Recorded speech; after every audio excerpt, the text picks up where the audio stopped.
और मैं सबसे पहले कहना चाहूँगा कि अम्बेडकर एक कोई सिर्फ व्यक्ति नहीं थे, एक विचारधारा थे, एक इंस्पिरेशन थे। आज डॉक्टर बाबा साहेब अम्बेडकर की जयंती मना रहे हैं। बिल्कुल हमें आज शिक्षा दिवस के रूप में मनाना चाहिए, एक इंस्पिरेशन डे के रूप में मनाना चाहिए, एक इक्वालिटी डे के रूप में मनाना चाहिए जो उन्होंने किया है। और उनके बारे में ज़्यादा बताने की जरूरत नहीं है।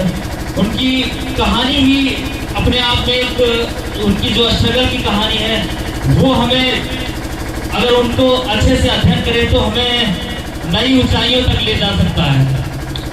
और कुछ लोगों को यह भी गलतफहमी है कि वो बाबा साहेब को केवल दलितों का नेता मानते हैं, लेकिन यह सत्य नहीं है। सत्य तो ये है कि उन्होंने महिलाओं के लिए भी काफ़ी कुछ किया। उन्होंने महिला के इक्वालिटी के लिए, बाबा साहेब डॉक्टर भीमराव अम्बेडकर भारत के पहले लॉ मिनिस्टर थे। उन्होंने महिलाओं के समानता के लिए लड़ाई करने के लिए, उन्होंने, उनका मानना था कि जिस देश में, जिस समाज में महिला पुरुष के समान नहीं है, वो समाज कभी प्रगति नहीं कर सकती है। उन्होंने समाज के प्रगति का पैमाना महिला के प्रगति को माना।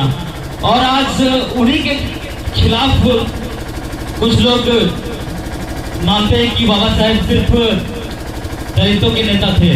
उन्होंने इसीलिए अपना लॉ मिनिस्टर का पद त्याग दिया था, क्योंकि उनके हित में, उनके सपोर्ट में काफी लोग कुछ मिले नहीं। और मजदूरों के लिए भी बाबा साहेब ने कई कार्य किए। पहले 12 घंटे का कार्य किया करते थे मजदूर, दिहाड़ी मजदूर।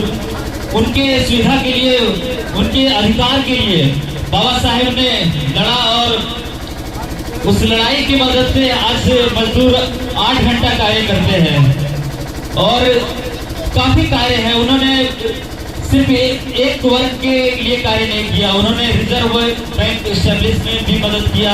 उन्होंने कई किताब लिखा जिन्हें हम पढ़ के अपने जीवन को बदल सकते हैं। लेकिन हमें अम्बेडकर जयंती सिर्फ बनाने से हमारे जीवन में परिवर्तन नहीं आएगा। हमें संविधान को समझना पड़ेगा, उस संविधान के फंडामेंटल राइट को समझना पड़ेगा। हमें आर्टिकल 14 समझना पड़ेगा।